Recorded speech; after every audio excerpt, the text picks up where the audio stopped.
Teleamazonas presenta 24 horas con Milton Pérez y Liz Valareso.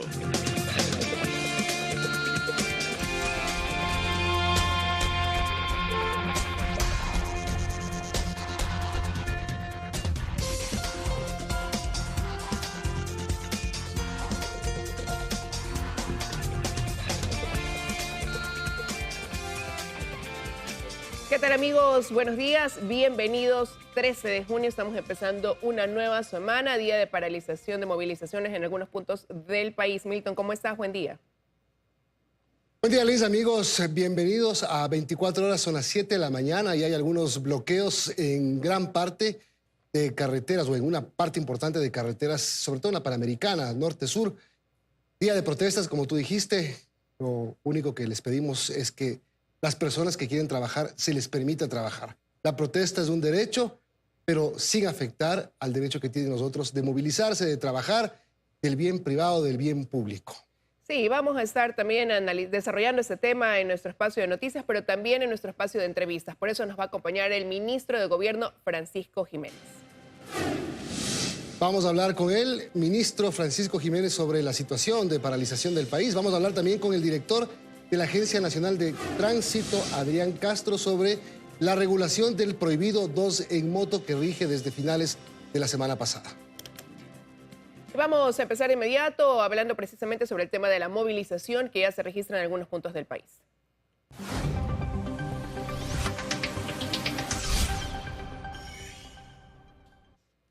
Así es, amanecieron algunas carreteras y puntos de la ciudad de Quito, por ejemplo. Ustedes ven esto en el norte de la capital, en el sector de Calderón. Se colocaron barricadas para que no se pueda transitar. Los vehículos no han podido circular. Las personas han tenido que bajarse del transporte público para poder llegar a hacer un transbordo y buscar la unidad que les permita acercarse a sus trabajos. Esa es la situación en la capital, arterias viales de la Sierra y la Amazonía.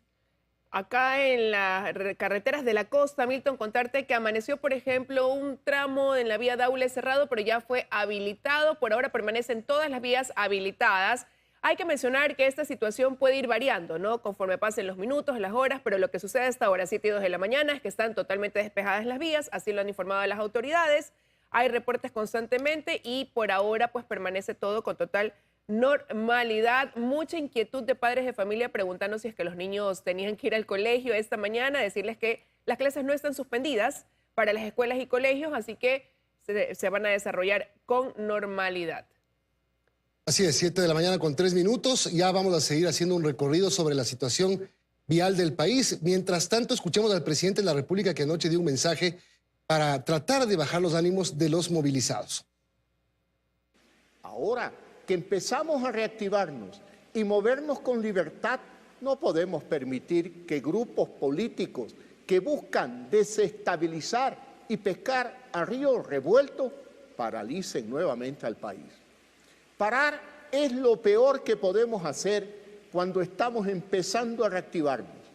Mi responsabilidad como presidente es garantizar al país el derecho a movilizarse libremente, a estudiar y a trabajar. Hago un llamado a los dirigentes de la CONAIE para que recapaciten y respeten el derecho de la gran mayoría que no quiere el caos. No vamos a permitir la interrupción de vías y carreteras.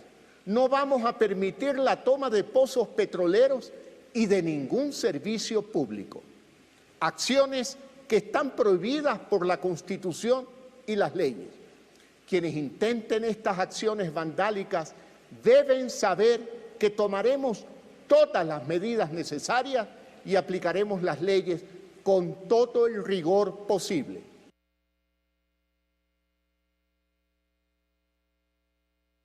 Este 4 y vamos a ir al EQ 911 en Quito para que Steffi Paz nos cuente cómo está la situación. A través de las cámaras se puede monitorear cómo está el país. Steffi, buenos días.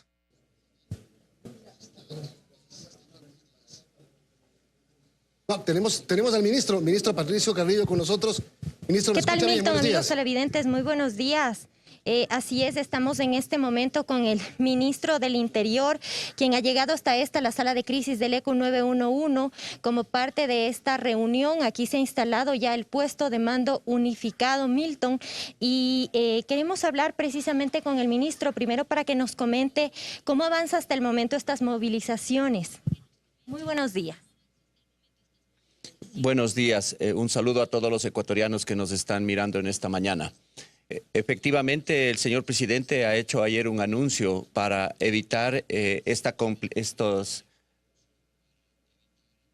paralizaciones que lo único que hacen al Ecuador es impactar mucho más en la reactivación que todos estamos necesitando. Y hacer una invitación permanente al diálogo. Es importante el diálogo, es importante que podamos entre ecuatorianos conversar un momento y superar los problemas que podamos tener. La Policía Nacional, Fuerzas Armadas se han desplegado a nivel nacional y en esa lógica estamos nosotros enfrentando lo que ya hasta ahora se ha presentado. A nivel nacional tenemos 16 cierres de vías, especialmente en la ciudad de Quito, que es donde lo que más buscan es que la ciudad no tenga la activación económica, que las actividades cotidianas se paralicen. Eso no quieren los ecuatorianos quieren trabajar y han demostrado, están sorteando algunos problemas, se han tirado material en las vías. Nosotros estamos retirando, estamos registrando también, porque es importante que judicialicemos y que sepan estas personas que están generando el caos, que al final la Administración de Justicia tendrá que actuar también sobre aquellos que están provocando estos inconvenientes al país. Al momento, ¿cómo se han registrado estas movilizaciones? ¿Han tenido quizás ya algún percance? ¿Se han notificado desmanes quizás? No, lo que nosotros hemos observado es en diferentes lugares, no mucha fuerza, pero sí bastantes sitios en los cuales están provocando grupos minúsculos de 50, 60 personas, tiran árboles, dañan inclusive el ambiente, queman, incendian. Y nosotros con las capacidades institucionales estamos procediendo a limpiar para habilitar y que no exista un cierre total. Específicamente aquí en Pichincha, ¿cuántos cierres se han notificado ya? Aquí en Pichincha hay alrededor de 10 cierres, solo en Quito, en las inmediaciones de Quito hay 6. Está cerrada la Panamericana Norte en el sector de Oyacoto, está cerrado el sur en Cutuglagua y en Santa Rosa, está cerrada la Intervalles, está cerradas algunas otras vías que son principales y que conectan con el aeropuerto, que conectan con el norte, con el sector productivo. Saben perfectamente que en Tababela hay producción ya planificada de exportación de flores, saben que en Cotopaxi también hay producción para exportación. Entonces estos mecanismos son los que más paralizan y los que más impactan. El Ecuador, insisto, quiere trabajar y esta gente debe entender que las vías deben estar habilitadas. Esta no es una protesta, esto es una paralización, porque nadie está en la calle pidiendo o dialogando. Lo que quieren es simplemente votar, cerrar, impedir la normal circulación de los ciudadanos. Perfecto. No sé si es que desde estudio, Milton, ¿quieres realizar alguna pregunta? Tú en este momento, el ministro te está escuchando. Ministro, ¿me escucha? Buenos días. Buenos días, Milton. Sí, le escucho. Gracias, ministro. Buenos días. Sí, Milton, le escucho perfectamente. Los informes de inteligencia de los días previos a esta movilización, ¿qué revelaban? Porque ayer usted de alguna manera alertaba lo que podía pasar o las intenciones que podían tener algunos de los grupos que anuncian movilizaciones. Sí, nosotros entregamos una información a la sociedad el fin de semana porque las apreciaciones de inteligencia nos manifestaban lo que ya empezamos a vivir. Cierres de vías, la posibilidad de que se tomen los pozos petroleros y desde esta caotización va escalando a niveles de gente que aprovecha y realiza saqueos, gente que al final en todas estas también, en todos estos mecanismos se mimetiza para realizar no solamente provocaciones, sino actos de terrorismo. Recordemos lo que sucedió en octubre. Hoy están pidiendo seguridad, pero en octubre destruyeron 40 unidades de policía comunitaria, destruyeron más de 120 unidades, quemaron motocicletas, quemaron vehículos. Recordemos que los pozos petroleros fueron tomados por las mismas autoridades de las provincias. Las amnistías parece que les da mucho más fuerza, pero en términos generales se han tomado algunas medidas. Lastimosamente la norma a nosotros no nos permite prevenir, no nos permite anticipar. Sabemos lo que va a pasar, pero tenemos que esperar que cometan el hecho para que se pueda judicializar. Caso contrario, la Administración de Justicia no juzga las intenciones, sino juzga los hechos.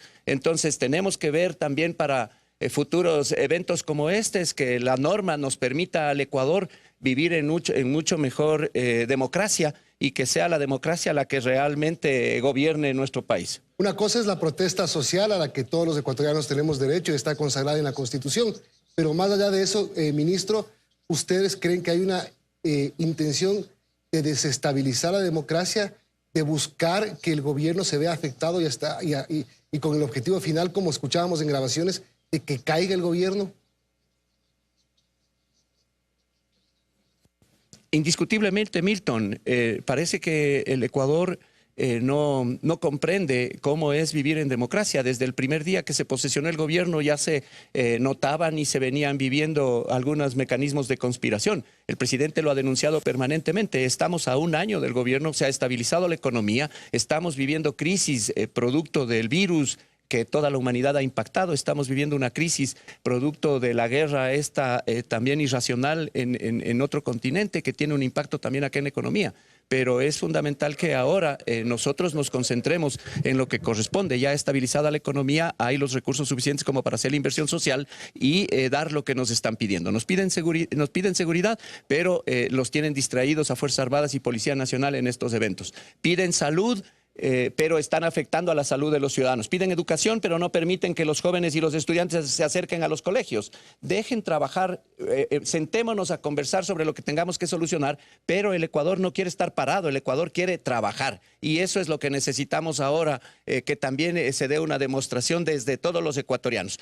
No hemos notado una fuerza importante en el movimiento indígena hasta el momento, pero sí están provocando muchos incidentes con pequeños grupos humanos que cierran las vías y se esconden. En esa lógica nosotros les estamos identificando y judicializaremos todos los actos.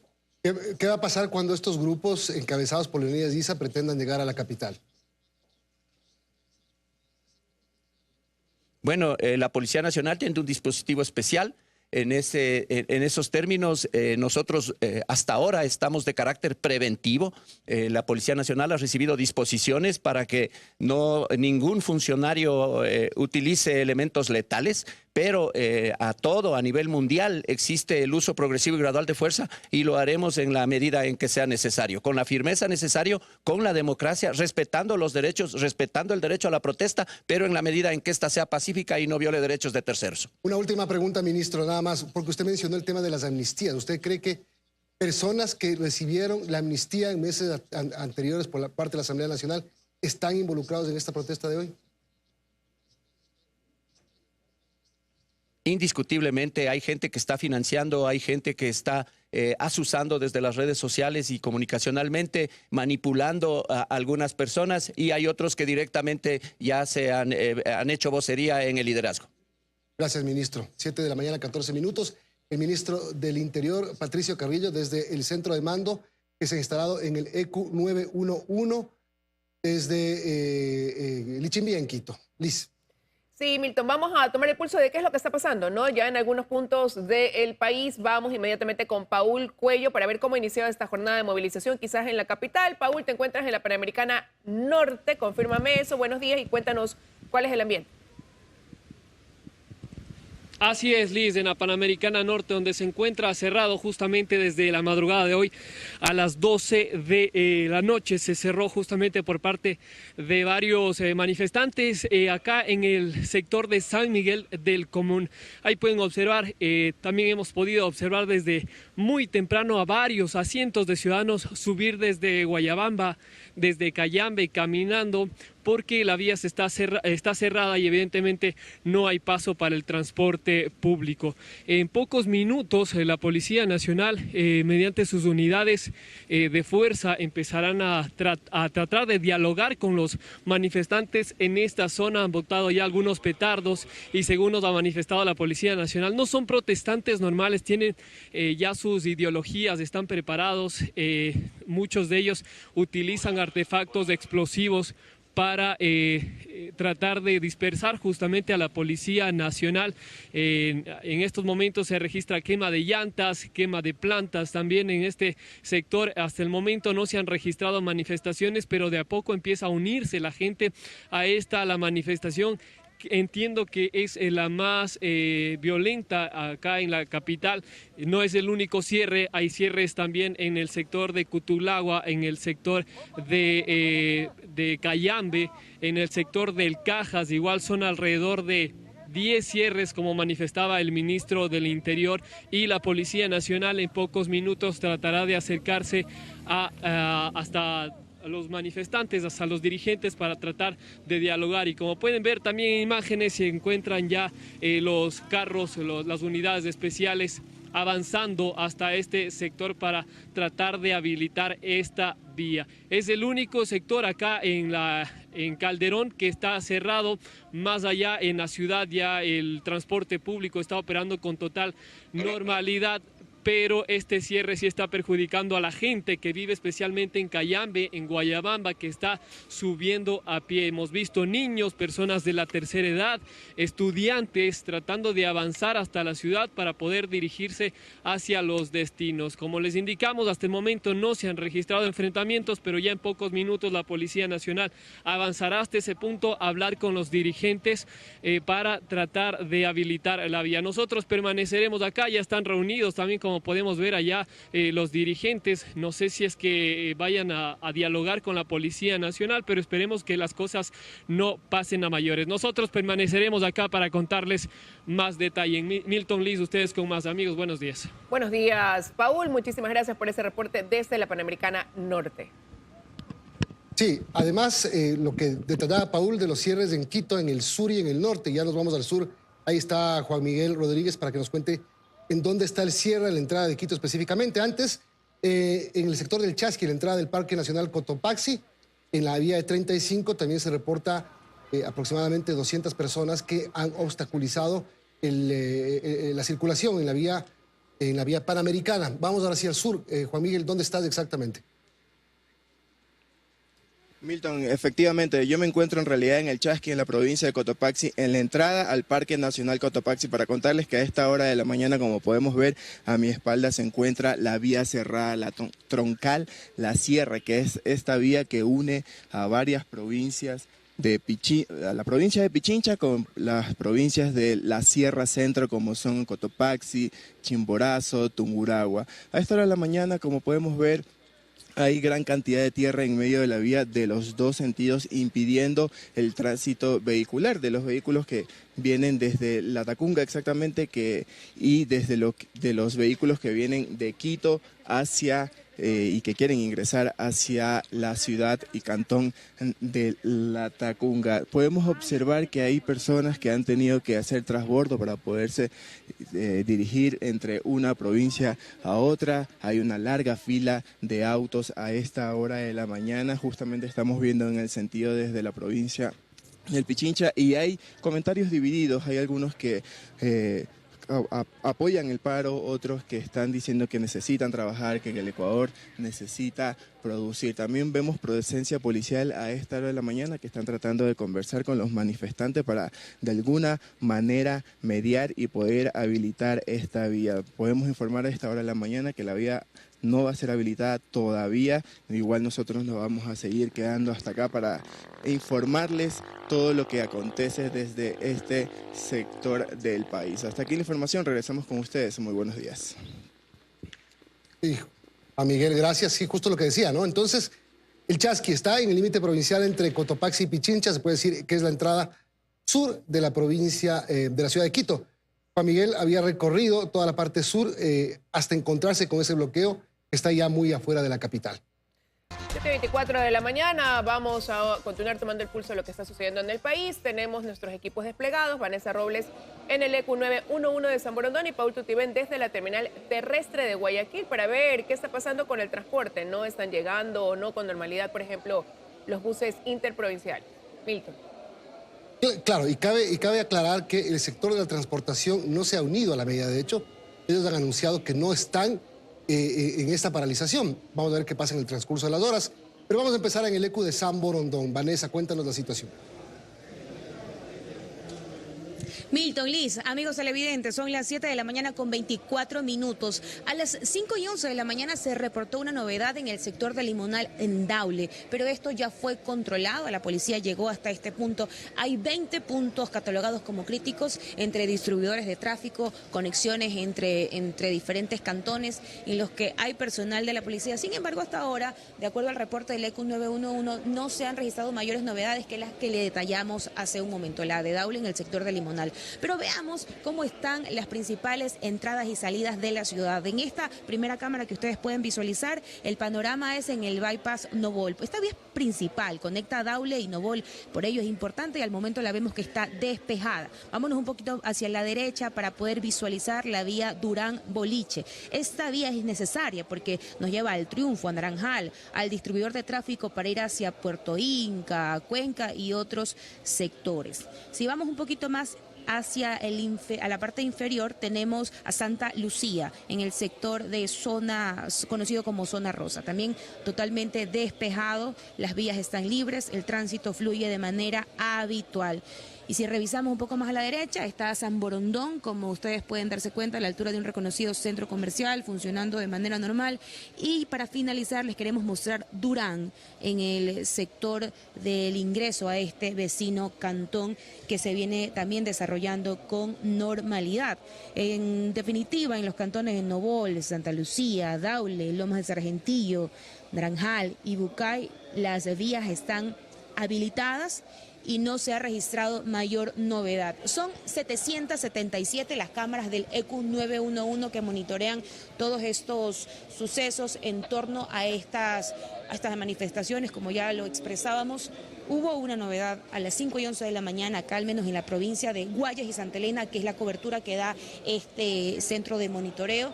Y hubo una apenas, que fue la de Daule, que ya fue controlada y hasta el momento no se ha registrado otra novedad. Pero nosotros estamos acá monitoreando, expectantes y atentos a lo que ocurra en las vías de nuestra provincia. Esa es la información hasta ahora. Milton, Liz, amigos, ustedes siguen.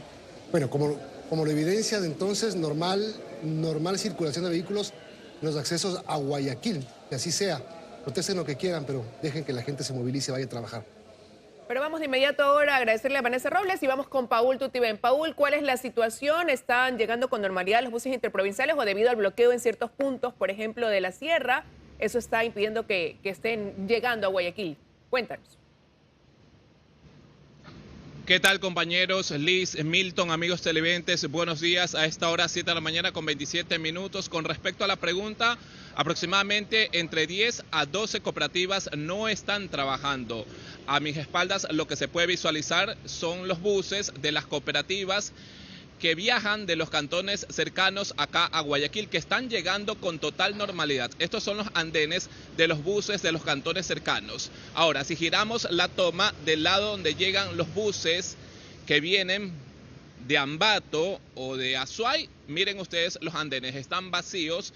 Esto quiere decir que las rutas de Ambato no han llegado todavía. Hay retrasos por el tema de las paralizaciones. Estamos hablando de la cooperativa Trasandina, Chimborazo, Cita Express, Riobamba, Flota, Pelileo. Las rutas de Azuay tampoco están llegando. Las cooperativas Alianza, Presucre, Supertaxi Cuenca, San Luis, Super Semaría, Turismo Oriental. También nos informan que los buses de Baños no están llegando. Ahora, las cooperativas o los buses que vienen de la Amazonía, sus frecuencias que son largas, sus arribos, se estaría pensando que podrían llegar acá los buses de la Amazonía entre las 10 a 11 de la mañana porque las rutas son largas. Vamos a ver si de pronto llegan o no llegan en esos horarios. Con respecto a la paralización, ya hay consecuencias. Los buses que vienen o viajan desde Ambato y de Azuay no están llegando acá a Guayaquil. Las boleterías incluso están cerradas.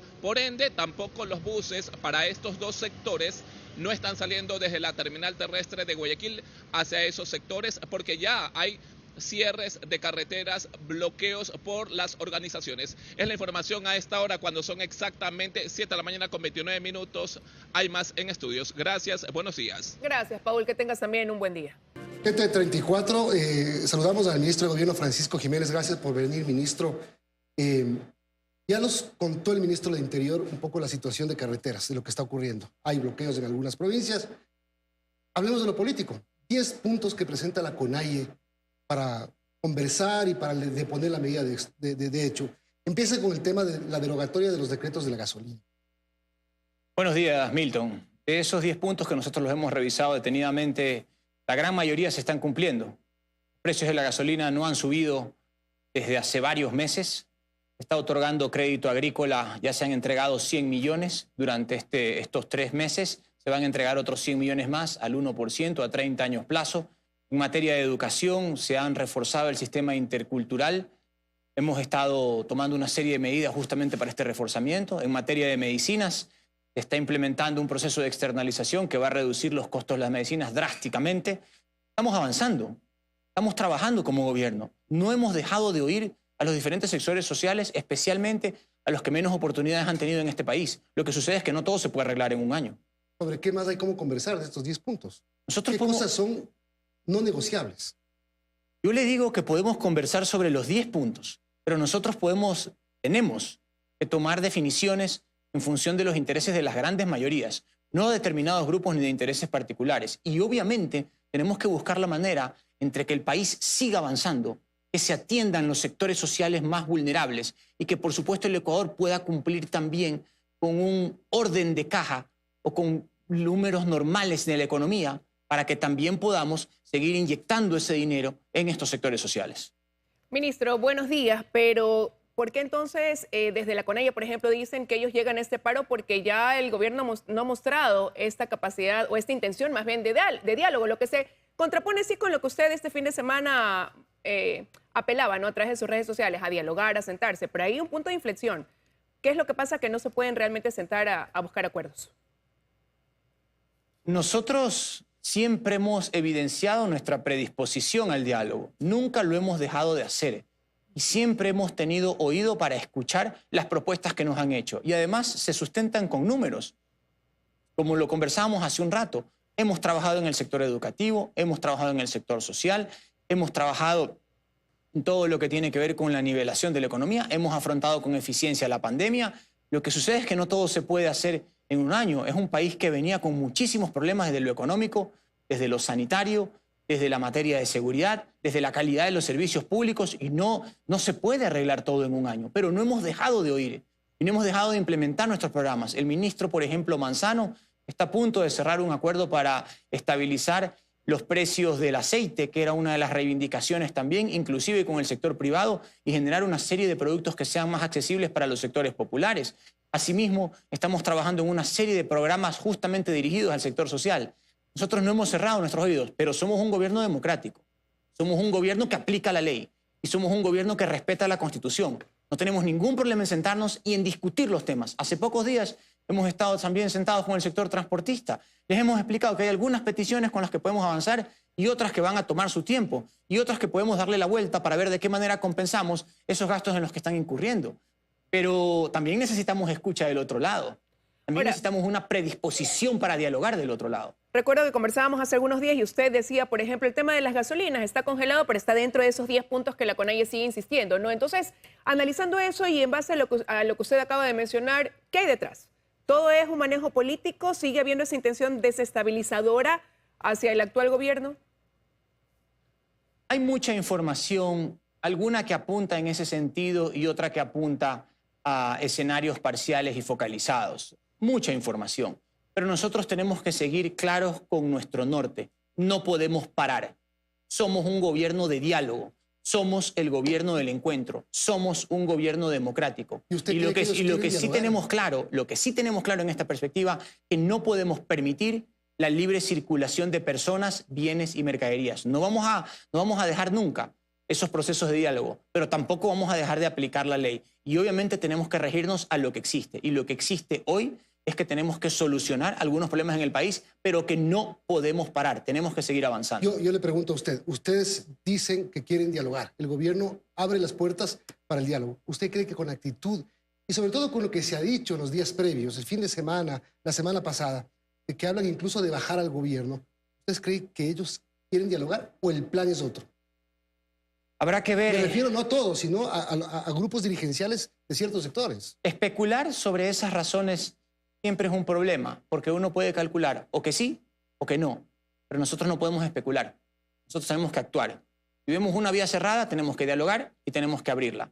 Si vemos una necesidad que se presenta en nuestra mesa, tenemos que escucharla y buscar solucionarla. Si vemos grandes problemas que existen en el país, tenemos que afrontarlos y tomar las mejores decisiones.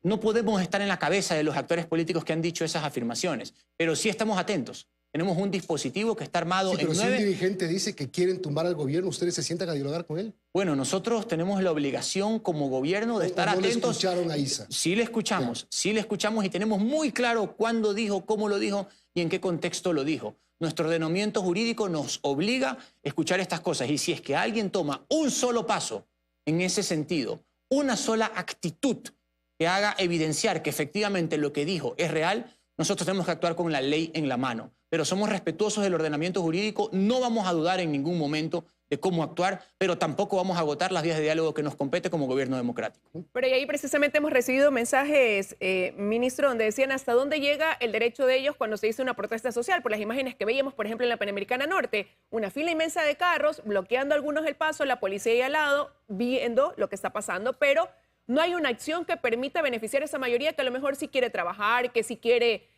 ir a su lugar de estudio y que hoy tiene ese paso bloqueado. ¿Cuál es entonces ahí el punto, ¿no? El punto de equilibrio, donde termina el derecho de uno y comienza el derecho de otros?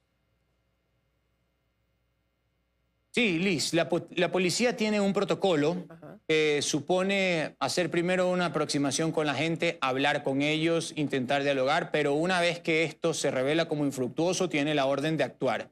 Entonces nosotros estamos siguiendo esa disciplina, ese protocolo que tiene establecido la policía, y lo que sí tiene que quedarle claro a la gente es que nosotros no vamos a permitir el bloqueo indefinido de vías, el bloqueo indefinido del tránsito vehicular, el bloqueo indefinido de las personas, de los transportes o de las mercaderías. El Ecuador tiene que seguir avanzando. El Ecuador no puede parar. No vamos a ser abusivos, pero tampoco vamos a ser débiles. Vamos a actuar con la ley en la mano, con claridad, con firmeza, pero también con serenidad. Y eso, ministro, usted lo dice porque también ha habido de la parte que está originando esta movilización, estas paralizaciones, el anuncio de que será con carácter indefinido. Y claro, lo primero que se viene a la mente de los ciudadanos es lo que pasó pues años atrás en el 2019. Entonces, el temor de que pudiera derivar en una situación similar. Eso no va a volver a pasar, no lo vamos a permitir. Este gobierno va a actuar con claridad, con firmeza, con diálogo también, pero no vamos a permitir que los hechos de octubre de 2019 se vuelvan a producir.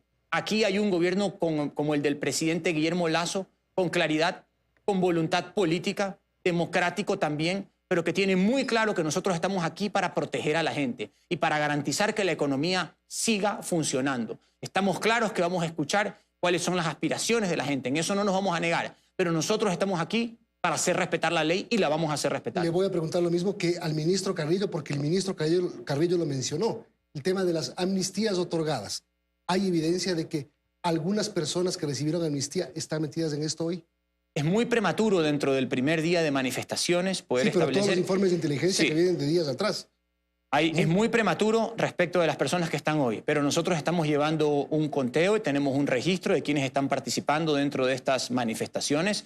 Hasta ahora estamos analizando la información y seguramente en las próximas horas y probablemente en el próximo día vamos a tener una información clara si las personas que fueron amnistiadas están reincidiendo en esas actuaciones al día de hoy. ¿Qué dice la inteligencia? La inteligencia que le permite a usted y al ministro del Interior asegurar que lo de octubre no se va a repetir.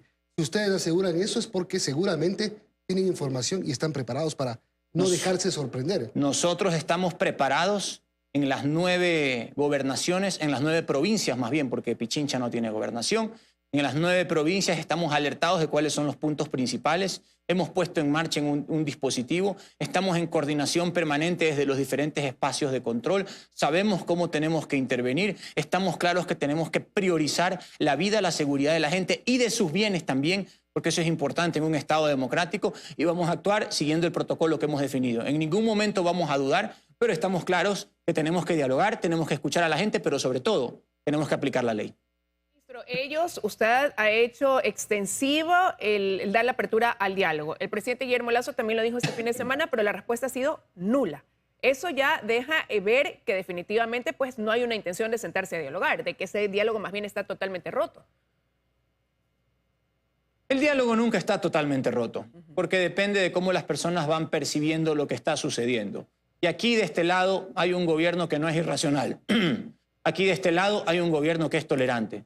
Pero aquí de este lado también hay un gobierno que aplica la ley. Y nosotros no vamos a claudicar en esos principios. Nosotros somos el gobierno electo democráticamente por los ecuatorianos y electo para solucionar los problemas que tiene el Ecuador, en lo económico, en lo medicinal, en lo que tiene que ver con la seguridad, y así es como tenemos que priorizar nuestros intereses. Eso significa que tenemos un método, eso significa que tenemos una forma de actuar, eso significa también que tenemos una voluntad política y una decisión que vamos a hacer ejercer. Pero usted decía que eso había pegado a la ley y hace unos minutos el ministro Carrillo señalaba que precisamente ahí también en este tema de las protestas y movilizaciones hay una debilidad y es lo que permite o no esa normativa, esa ley. Bueno, nosotros estamos claros, ayer hemos tenido las reuniones con algunos penalistas para saber de qué manera se configura un delito, cuál es la noticia criminis, en qué momento tenemos que actuar con las herramientas legales en la mano. Tenemos una idea muy clara del tema, sabemos que tenemos que agotar un protocolo de intervención, sabemos cuáles son los puntos en los cuales se van a focalizar los manifestantes, entendemos algunas de sus aspiraciones, muchas de ellas ya las estamos trabajando, otras seguramente se trabajarán en el camino, pero no vamos a permitir un escenario de caos en el Ecuador, no lo vamos a permitir. Tenemos que aplicar la ley con firmeza, con tranquilidad, sabiendo que la prioridad es la seguridad de las personas y por supuesto de los bienes que cada uno tiene. Ministro, muchas gracias por habernos acompañado. Son las 7:46, el ministro de Gobierno Francisco Jiménez. Y ya nos acompaña a 7:48 de la mañana Adrián Castro, director de la Agencia Nacional de Tránsito. Buenos días, bienvenido. Empecé preguntándole cuál es el balance que deja este fin de semana ya de aplicación de esta regulación que prohíbe la circulación de 2 hombres en una moto a nivel de país. Liz, buenos días. Siempre un gusto estar con ustedes en Teleamazonas. Efectivamente, desde la semana anterior ya muchas instituciones públicas del país de control se han hecho cargo de los controles, tal y como se manifestó en la resolución que adoptamos desde la Agencia Nacional de Tránsito. Y eso es positivo porque vemos que efectivamente cuando hay buena voluntad, cuando hacemos causa común, algo que desde la movilidad también se puede hacer con respecto a la seguridad, aquí están los resultados. Varias citaciones por parte, por ejemplo, de la Comisión de Tránsito del Ecuador. Vimos con buenos ojos que algunos alcaldes y alcaldesas han puesto mano firme en el control. Muchas personas que circulaban en moto, no solamente por causa de estar 2 en la motocicleta, sino en el momento de hacer el operativo, pueden revisar documentos, vehículos que no tienen absolutamente ninguna documentación de sustento, el hecho de personas que andan sin casco y cosas por el estilo. Entonces, el operativo sin duda es de muchísima importancia y aquí están los resultados del fin de semana. Más de 93 citaciones solamente en 3 días en la Comisión de Tránsito del Ecuador, 270 motos y un poquito más detenidas, y así en las diferentes instituciones del país. Ahora, los municipios tienen la opción de, vía ordenanza, regular esto, de determinar zonas y horarios, como lo está planteando Quito, como lo ha planteado Guayaquil. Ahora, medidas complementarias, señor director. Número de placa en el casco y algunas otras cosas más que permitan, digamos, redondear la regulación. Bueno, Milton, efectivamente los alcaldes tienen la posibilidad de emitir normativa complementaria. Nosotros les hemos pedido a los alcaldes en la resolución, concretamente en el artículo 3, que dispongan de mediante ordenanza ciertas medidas que podrían ayudar a mejorar las medidas ya generales que se adoptaron desde el gobierno nacional. Entre ellas, algunos alcaldes me han dicho, por ejemplo, podríamos regular temas de cilindraje de la moto, o el hecho de generar horarios, o el hecho de generar ciertos salvoconductos para 2 personas que se trasladen de una oficina a otra. Por supuesto que lo pueden hacer, siempre basados en estadística y siempre que se respete el objetivo que es la seguridad. Ahora, y precisamente ya hay algunos que también que han mostrado ese deseo, ¿no?, de hacer modificaciones porque se lo permiten en cuanto al horario, pero este fin de semana veíamos que la Agencia Nacional de Tránsito, las dependencias de Milagro, sufrieron un atentado y se decía iría ligado el rechazo a esta medida de control.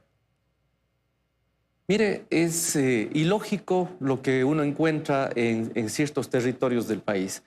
En este lugar concretamente y en algún otro se ha estado permitiendo el transporte en motos lineales. Ese transporte no existe en la ley de tránsito. Fíjese que a través de esta medida se paraliza un sector absolutamente ilegal. Primero por seguridad vial, ¿no? El traslado de una motocicleta y cobrar por el traslado está ni siquiera en la ley, no existe.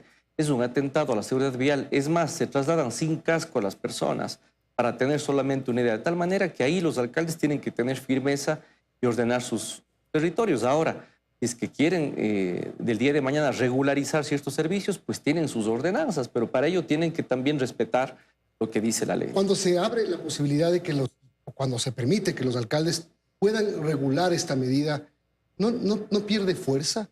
No estamos en una situación tan grave, Adrián, que sería mejor mantener una sola medida a nivel nacional, aunque sí mucha gente que necesita la moto como vehículo de transporte se ve afectada. Bueno, al momento, Milton, ningún municipio ha emitido normativas complementarias. Pero lo van a hacer. Bueno, si es que lo hacen, deberían basarse en estadística y sobre todo en su realidad local sin afectar al objetivo, como por ejemplo el hecho de que en sus oficinas o dependencias municipales, es que 2 o más funcionarios hacen traslado en un solo vehículo, en una motocicleta, puedan tener cierta autorización por parte de la municipalidad o algo por el estilo. Lo podrían hacer, eso no afecta. Otras personas, algún alcalde le escuché el fin de semana, decía, miren, los delincuentes no andan en motos caras, los delincuentes andan en motos que por lo general uno compra este rato con mucha facilidad en la tienda de la esquina. Así decía el alcalde con esas palabras. A lo mejor decía, vamos a regular por un tema de cilindraje y por ciertos horarios que están en la estadística de siniestralidad o criminalidad que tienen en ese cantón. Podría ser, ¿no? Siempre que no atenten a la seguridad, Milton, yo creo que lo podrían hacer. Eventualmente, yo creo que los alcaldes hasta el día de hoy, como no lo han hecho, creo que se están más bien sometiendo a la regla general. Incluso, yo diría, mire, algunos hasta por cálculos políticos, lamentablemente hay que decirlo así, pero hay autoridades que ni siquiera el día de hoy han sancionado a una sola motocicleta en algunos municipios, Milton. A pesar de que siempre decían no existe regulación, hoy ya la tienen y vayamos a ver cuántos controles han hecho. Nada, Milton. Adrián, pero precisamente por eso, dar esa apertura no debilita la medida o el objetivo de la medida que tomaron con esta regulación, y lo digo también porque hay ciudades que lo han estado aplicando, quizás por horarios, y donde el resultado no ha sido el óptimo, como es el caso de Guayaquil. Y ahí surge el cuestionamiento de las personas al decir ciertas flexibilidades a lo mejor en este momento ya no son oportunas, aunque se perjudica a quienes utilizan ese medio sí para movilización de sus familias, como es el caso de 2 hombres que pueden ser hermanos. ¿Qué pasa si los 2 hermanos lamentablemente forman parte de una banda? Hombre y mujer, cuando hemos visto que una mujer o es la esposa, pero también las mujeres forman parte de este accionar delictivo. Entonces, ¿hasta qué punto sí cabría en esta situación de inseguridad dar esas salidas, ¿no?, a quienes puedan circular 2 en una moto? Bueno, las excepciones están dadas justamente por un tema estadístico, Liz. El informe de la Policía Nacional es contundente. Es un informe con minuciosidad, a detalle, en donde no encontramos un solo caso en donde 2 hermanos, por ejemplo, sean parte de un delito que se haya cometido. Son 2 personas distintas. El tema de mujeres no está dentro de la estadística, Liz. Es decir, no podríamos colocar una restricción a algo que realmente no está generando un problema de criminalidad. Son 2 hombres, no son hermanos, no son familia los que están cometiendo estos crímenes, y por supuesto es en base a la estadística, con base a la estadística en donde nosotros tenemos que proceder a regular. Es que salimos de la estadística y empezamos a jugar únicamente con lo que digan las redes sociales, porque, Liz, es increíble lo que uno puede leer ahí, ¿no? Siempre hay que encontrarle debajo de las costuras las cosas y eso no está bien. Las redes son importantes, pero no hay que tampoco tomar en cuenta ciertos sinsentidos que están ahí porque no están dentro de lo estadístico, dentro de lo técnico. Claro, hay que tolerar, hay que tener mucha comprensión también, pero del otro lado nosotros somos autoridades que trabajamos desde lo técnico y no podemos basarnos desde ciertas especulaciones. Claro, ahora veamos desde el otro lado, porque usted dice, y además estamos en año electoral, algunos alcaldes podrán hacerse los locos. De la vista gorda. Exacto, y no dejar la medida como está. Otros por campaña suavizarla. Pero al final la entidad nacional termina siendo lo que los municipios no se atrevieron a hacer y lo que lo discutían mucho. Fíjese, el municipio de Quito, después de tanto discutir, va al primer debate de la ordenanza. Milton, nosotros realmente con mucha pena tuvimos que decir, yo lo he dicho públicamente, ¿no? La desidia, esa falta de compromiso, de decisión de algunas administraciones municipales en todo el país, nos obligaron a cierta forma a tomar decisión, porque decíamos, ¿hasta cuándo, no? Otros municipios sí lo hicieron a tiempo. Digo, por ejemplo, el alcalde de San Borondón veía una entrevista el día de ayer, estoy siguiendo a muchas autoridades del país. Decía, no esperamos a que el gobierno nacional adopte esta medida, nosotros ya expedimos ordenanza y empezamos a sancionar desde el día 1. Es más, esa ordenanza de San Borondón, por ejemplo, les permite hasta retener la motocicleta.